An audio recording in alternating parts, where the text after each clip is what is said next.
Hey ho Thinkers, kembali lagi bersama Abi Yuma Channel.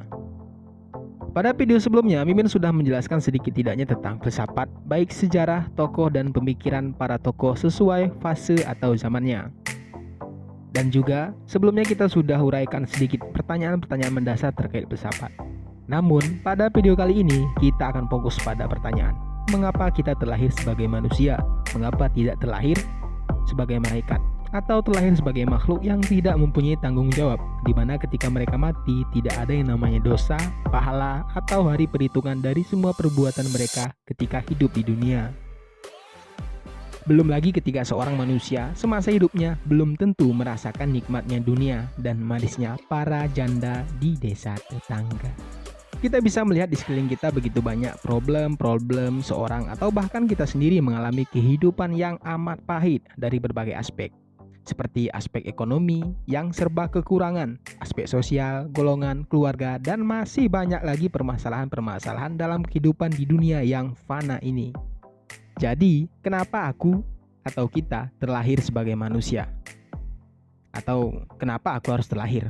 Mungkin saja akan lebih baik jika aku tidak terlahir ke dunia ini, di mana seolah-olah aku terlahir secara tiba-tiba dan kemudian ketika aku beranjak dewasa, aku sudah mulai memikirkan perihal-perihal di mana aku harus mampu bertahan hidup dari ketatnya persaingan dunia.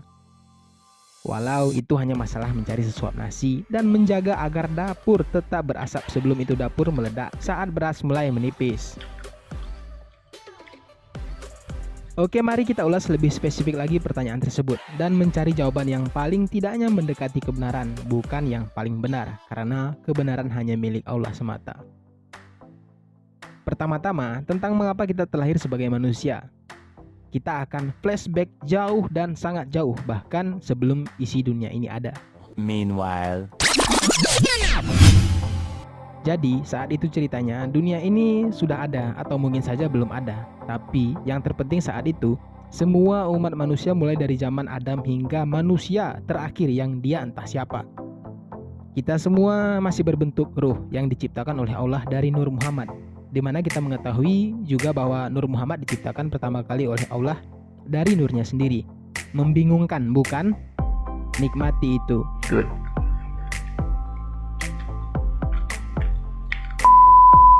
Kemudian semua ruh dikumpulkan di hadapan Allah yang tentunya begitu banyak. Bayangkan saja ketika ruh yang akan menjadi manusia itu dari manusia awal sampai manusia akhir dikumpulkan dalam satu keadaan. Tujuan Allah mengumpulkan ruh itu adalah untuk diambil persaksiannya, di mana di dunia ini kita bersaksi dengan awal kalimat asyhadu. Tapi saat itu Allah lah yang mengambil persaksian dengan awal kalimat asyhada, yang berarti aku mengambil persaksianmu. Selanjutnya Allah menjelaskan apa tujuan dan tugas manusia untuk hidup di dunia. Dan Allah menjelaskan pula tentang manusia yang bisa saja lebih mulia dari makhluk apapun apabila ia berhasil melewati ujian semasa hidupnya di dunia. Dan sebaliknya, manusia bisa saja lebih hina dari makhluk apapun, bahkan lebih hina dari hewan sekalipun, apabila ia telah gagal melewati ujiannya semasa hidup di dunia. Dan semua Allah jelaskan tentang makhluk seperti malaikat yang dengan imannya konsisten, tak bertambah dan berkurang sampai kiamat. Jadi malaikat tidak mempunyai nafsu. Misal ada malaikat yang mulai ia diciptakan dari awal hingga akhir, ia hanya bersujud tanpa jeda, dan berbagai keadaan malaikat lainnya. Nah, di situ, saat Allah mengambil persaksian, ada ruh yang ingin menjadi malaikat, hewan, dan makhluk lainnya. Dan ada sebagian makhluk yang tergiur akan kemuliaan manusia, kemudian memilih terlahir sebagai manusia dengan pertanggungjawaban yang benar-benar amat dan sangat berat. Hingga akhirnya, inilah kita yang dulunya masih berbentuk ruh dan terlahir sebagai manusia.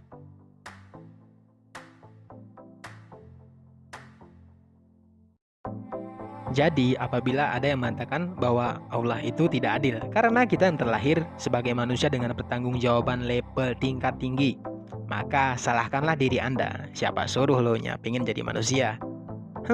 Termasuk Mimin juga sih. Oke, sampai di sini semoga kita mengoreksi diri dan berbuat amal baik agar menjadi seperti apa yang Allah inginkan, bukan menjadi apa yang kita inginkan, yaitu menjadi manusia yang mulia dari makhluk lainnya dan masuk surga tentunya. Amin amin ya robbal alamin. dari penjelasan yang sudah Mimin sampaikan, di mana itu bersumber dari berbagai referensi, salah satunya kitab Durratun Nasihin dan pernyataan oleh Dr. Zakir Naik dalam acaranya. Kemudian timbullah pertanyaan, apa benar penjelasan tersebut? Kalaupun benar, mengapa ingatan itu tidak tersimpan pada memori otak kita? Belum lagi, bagaimana penjelasan tersebut diutarakan dan oleh siapa? Untuk jawaban dan pertanyaan tersebut, Mimin akan uraikan pada video selanjutnya. So, terus dukung dan ikuti channel ini agar menambah wawasan dan pengetahuan dengan cara like, comment, subscribe, dan share. Semoga bermanfaat. Wassalam.